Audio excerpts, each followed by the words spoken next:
Because of the pandemic, the Bollywood industry went through a huge loss as all the theatres were closed.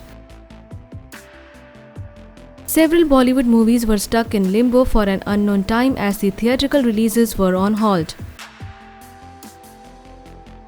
Many low-budget movies saw the light of release through several OTT platforms. But big-budget movies like 83, Suryavanshi got stuck as OTT release would not attain as much revenue as theatrical release. Every filmmaker got a sigh of relief when the unlock happened and theatres got open. Though the theatres are now open with only 50% occupancy, still the movies can get released.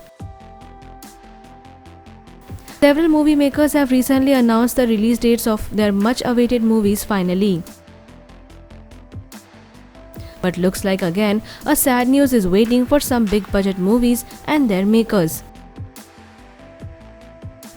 Well, recently, Sanjay Leela Bhansali and Alia Bhatt with a lot of enthusiasm announced the release date of Gangubai Kathiawadi on 30th July. Ranveer Singh too announced the release date of his much-awaited sports drama 83, which is on 4th June. The movie Bhoot Police's release date 10th September also got announced recently by the cast of the movie. Many more movies like Bhool Bhulaiya 2, Jhund, Atrangi Re, Anek, Maidan are also set to release this year. But now a major problem has occurred due to the high rise in COVID cases in the Indian subcontinent.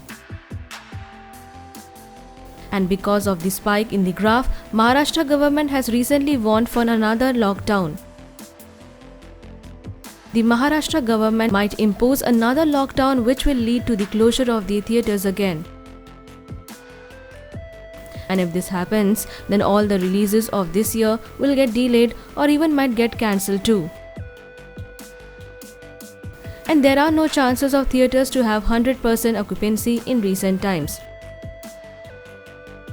So, do you think that the big budget movies release would get delayed again? Let us know in the comment section and subscribe our channel for more updates from Bollywood.